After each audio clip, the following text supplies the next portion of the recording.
Hello viewers, আসসালামু আলাইকুম। সবাই কেমন আছেন? আশা করি সবাই অনেক ভালো আছেন। আমি আপনাদের মাঝে আসলাম আমার গরুর ভিডিও নিয়ে। দেখেন আমার পায়ের অবস্থা এখনও ঠিক হয়নি। আমার গরু কিন্তু খাওয়া দাওয়া করতেছে। আলহামদুলিল্লাহ এই গরুটা পালতেছি, কিন্তু দুঃখের বিষয় হচ্ছে দেখেন আমার বাসায় কি একটা ভাইরাস আসলো, এসে মনে করেন যে সমস্ত মুরগিগুলাই আস্তে আস্তে মরে মরে শেষ হয়ে গেল। কোনো মুরগি আর বেঁচে থাকার মতন না, সব মুরগির মধ্যে ভাইরাস ঢুকে গেছে, রানীক্ষেত ভাইরাস। ওষুধপত্র খাওয়াচ্ছে কিন্তু কোনো রকমের কাজে লাগতেছে না। যদি আপনাদের কাছে কোনো রকমের ভালো ওষুধের নাম থাকে তাহলে আপনারা একটু কমেন্টে জানানোর চেষ্টা করবেন। আমি সেই ওষুধটা আর কি দিয়ে থাকবো এই মুরগিদেরকে। এবং আল্লাহর রহমতে শীত তো প্রায় চলেই গেল, এখন তো শীত আর নাই। যেহেতু এখন গরম পড়ছে সেহেতু আল্লাহর রহমতে এখন গরু ছাগলের উন্নতি হবে ইনশাআল্লাহ। গরু ছাগল এখন আস্তে আস্তে বৃদ্ধি পাবে, মোটা তাজা হবে। এবং ওই যে দূরে একটা ছাগল দেখতে পাচ্ছেন, এটাকে মোটা তাজাকরণ করার জন্য রাখছি। এটাকে আমি 3 মাস পালন করব, মানে কোরবানি পর্যন্ত পালন করব, দেখা যাক ওটা কতটুকু মোটা হয়।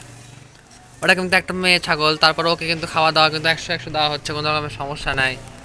যাই হোক ভিউয়ার্স, আমার একটা এখন শেষ কথা যে গরু ছাগলকে যেমনি হোক ফ্যাটেনিং করতে হবে। এখান থেকে একটা মোটামুটি প্রফিট তো আনতেই হবে। এই প্রফিটটা না আনতে পারলে কিন্তু কোনোদিনও সাকসেসফুল হওয়া যাবে না এই সেক্টরে। এই সেক্টরে কিন্তু যত বেশি পরিশ্রম করবেন তত বেশি সফলতা লাভ করবেন। যদি কিনে নিয়ে এসে যদি ফেলা রাখেন, কোনো রকমের যত্নার্থী না করেন, তাহলে কিন্তু আপনি জীবনে কিছু করতে পারবেন না এই সেক্টর থেকে। তাই যত পারেন পরিশ্রম করেন, পরিশ্রম না করলে কিন্তু জীবনে সফলতা অর্জন করতে পারবেন না। যাই হোক ভিউয়ার্স, দেখেন গরুর গোয়াল ঘরটা কিন্তু শুকনা। প্রত্যেক দিন চেষ্টা করবেন সকালবেলা গরুর গোয়াল ঘরটাকে ধুয়ে দেওয়া। আর এবং আমার গরুর কিন্তু সকাল দুপুর বিকালে সম্পূর্ণ দানাদার খাওয়া কিন্তু একদম কমপ্লিট। এখন যা খাচ্ছে এটা হচ্ছে শুধু খড় এবং অল্প কিছু দানাদার খাবার যেটা আর কি ও নষ্ট করছিল সেটার মধ্যে আছে। তো সব কিছু ম্যাকে টাকে দিয়ে দিছি। এই খাটটা এখন সারা রাতে ক্লিয়ার করে দিবে। সারা রাত বললে ভুল হবে, এটা বিকালের মধ্যে শেষ করে দিবে। এটাই হচ্ছে আর খাওয়া দাওয়া। নিয়মিত যদি ঠিকমতো খাওয়ানো যায় ইনশাল্লাহ 3 মাসের মধ্যে এই গরুকে আপনারা কেউ আবার চিনতে পারবেন না। যারা আমার ভিডিও এখন যদি দেখতেছেন তারা স্ক্রিন রেকর্ড করে রেখে দেন। আর আজকের ভিডিওর সাথে কুরবানি ঈদের আগের ভিডিও আপনারা মিলাই দেখেন, তাহলে বুঝতে পারবেন যে গরুটা কতটুকু ফ্যাটারিং হচ্ছে।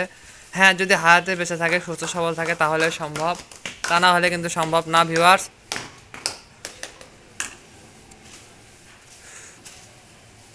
আর কথা কি, গরু পালা কিন্তু এতটা সহজ না।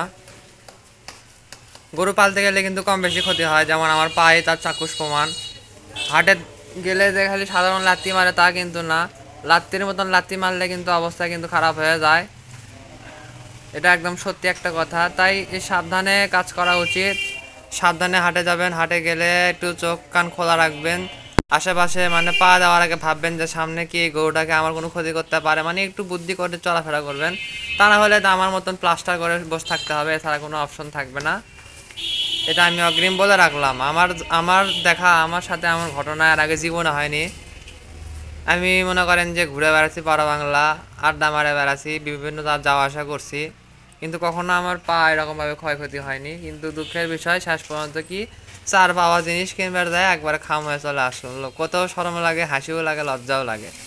এরকম একটা ঘটনা যে আমার সাথে ঘটবে সেটা আমি কোনোদিন ভাবিনি। আর আমার গোয়াল ঘরে যে স্তরটা দেখতে পাচ্ছেন, আমি ইনশাল্লাহ কুরবানি ঈদের পরে এই গোয়ালে আমি 2 থেকে 3টা ওই খালি গাভী যেটাকে বলে সেটা তুলবো। তুলে আমি ফ্যাটেনিংয়ের কাজে ফ্যাটেনিংয়ের যে সেক্টর সেটাতে আমি যুক্ত হব। আমার জানা আছে যে আসল কথা গাভী গরুগুলোকে ফ্যাটেনিং করা খুব তাড়াতাড়ি সম্ভব হয়। বেশি না, 75,000 টাকা পিস করে আমি যদি 2 পিসও কিনে নিয়ে আসি ইনশাল্লাহ 2 পিসকে যদি আমি ঠিকভাবে খাওয়াই তাহলে হবে। আর দেখেন ভিউয়ার্স, গরুর পেটটা দেখেন মাশাল্লাহ কিন্তু ভালোই বড় হয়েছে এই পেটটা। আসলে যখন আমি গরু প্রথম কিনে নিয়ে আসি তারপরে গরুটা কিছু খাচ্ছিল না, খুব ন্যাকামো করতেছিল, মনে হচ্ছিল যে ভালো আমি ফাঁসে গেলামই নাকি, বিপদেতে পড়লাম নাকি, মানে টেনশনে পড়ে গেছিলাম যে আমি কি বাস খাবো। তারপরে আল্লাহ রহমতে দেখি যে না, কোনো সমস্যা নেই। আমার টার্গেট হচ্ছে গরু এবং ওই ছাগল দুইটাকে আমি কেমন মোটা করব, করে দেখবো যে একটা ছাগলকে কি 3 মাস পালন করে কি মোটা করা সম্ভব। তা আবার মেয়ে ছাগলকে যদি সম্ভব হয় তাহলে ইনশাআল্লাহ আমি চেষ্টা চালিয়ে যাবো। হয়তো ইন ফিউচারে দেখা যাবে যে আমি 4-5টা মনে করেন যে হাড্ডি সাইজের একটু উঁচা লম্বা মেয়ে ছাগল কিনে নিয়ে আসলাম, নিয়ে এসে মোটা বানালাম, মোটা বানায় আমি বিক্রি করার জন্য গেলাম এবং দেখা যাবে যে কেমন দামে বিক্রি হয়, কেমন কী দামে। যদি লাভ করতে পারি, লাভবান যদি হতে পারি, তাহলে আমি গরুর পাশাপাশি 2-1টা ছাগলও রাখবো। তবে সেটা ব্রিড করার জন্য নয়, সেটা হচ্ছে মোটা তাজা করার জন্য আর কি। কারণ ছাগলের শখ করে যদি পালন করতে চাই তাহলে বাস খাবো, কারণ আমি এভাবে যতবার চেষ্টা করছি ততবারই বাস খাইছি। তাই এবার আমি একটু মন স্থির করছি অন্যভাবে টাকাটা ইনকাম করার। ঠিক আছে ভিউয়ার্স, আজকে ভিডিওটা আমি এখানে শেষ করে দিলাম। আবারও আসবো আপনাদের মাঝে নতুন কোনো ভিডিও নিয়ে। সবাই ভালো থাকবেন, সুস্থ থাকবেন। আসসালামু আলাইকুম।